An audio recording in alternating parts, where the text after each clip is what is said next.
Hello friends, কেমন আছেন সবাই? রমাস কুকিং চ্যানেলে সবাইকে স্বাগত জানাই।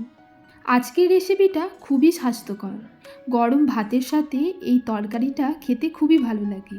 চলুন তাহলে রেসিপিটি শুরু করে ফেলি। দেখতেই পাচ্ছেন আমি মুসুর ডালটাকে কিছুক্ষণ আগে ভিজিয়ে রেখেছিলাম। অন্তত 1 ঘন্টার জন্য ভিজিয়ে রাখবেন। এখন একটা চামচের সাহায্যে ডালটাকে ছেঁকে মিক্সিং বোলের মধ্যে দিয়ে দিচ্ছি। চেষ্টা করবেন জল যাতে ব্যবহার বেশি না হয়। দিলাম একটা কাঁচা লঙ্কা, সামান্য পরিমাণে লবণ এবং সামান্য পরিমাণে হলুদ। এখন মিক্সিং বোলের মুখটাকে বন্ধ করে পেস্ট বানিয়ে নিচ্ছি। একটা বাটির মধ্যে মুসুর ডালের পেস্টটাকে নিয়ে নিলাম। এর মধ্যে দিলাম সামান্য পরিমাণে পেঁয়াজ কুচি। মুসুর ডালের সঙ্গে পেঁয়াজটাকে ভালো করে মেখে নিচ্ছি। এরপর কড়াতে সামান্য পরিমাণে সর্ষের তেল দিলাম। খুন্তি দিয়ে তেলটাকে ভালো করে কড়ার মধ্যে লাগিয়ে দিচ্ছি, যাতে বড়াগুলো ভাজার সময় খুব ইজিলি উঠে যায়।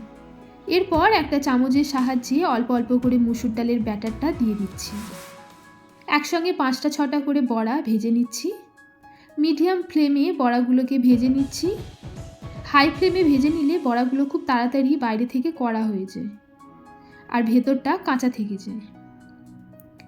ওই তেলের মধ্যে কিছুটা পরিমাণে সজনের ডাঁটা ভেজে নিচ্ছি। 1 মিনিটের জন্য একটু নাড়াচাড়া করে নিলেই হবে।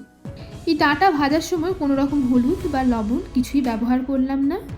কড়াতে আবারও কিছুটা পরিমাণে সর্ষের তেল দিয়ে দিলাম। তেলের পরিমাণটা আপনারা চাইলে কম বা বেশিও করে নিতে পারেন, তবে এই গরমের সময় তেলের পরিমাণটা চেষ্টা করবেন অল্প খাওয়ার। এবারে লম্বা লম্বা করে কেটে নেওয়া কিছুটা পরিমাণে আলু দিয়ে দিলাম। আলুগুলোকে 2 থেকে 3 মিনিটের জন্য একটু কড়া করে ভেজে নিচ্ছি। এরকম নিত্য নতুন রেসিপি পেতে আমার চ্যানেলটিকে অবশ্যই সাবস্ক্রাইব করবেন। আলুগুলোকে ভেজে তুলে নিলাম। এরপর তেলের মধ্যে দিলাম সামান্য পরিমাণে কালো জিরে আর দিলাম কয়েকটা রসুন। রসুনটাকে খুব ভালো করে ভেজে নেব। ইতিমধ্যেই খুব সুন্দর একটা গন্ধও বেরিয়ে গেছে। এখন দিয়ে দিলাম 2টো মিডিয়াম সাইজের পেঁয়াজ কুচি। পেঁয়াজটাকে 3 থেকে 4 মিনিটের জন্য কড়া করে ভেজে নিচ্ছি। এরপর দিলাম কিছুটা পরিমাণে টমেটো কুচি। টমেটোটাকে হালকা নাড়াচাড়া করার পর দিয়ে দিলাম সামান্য পরিমাণে হলুদ, কাশ্মীরি লঙ্কার গুঁড়ি, ধনে গুঁড়ো ও জিরে গুঁড়ো।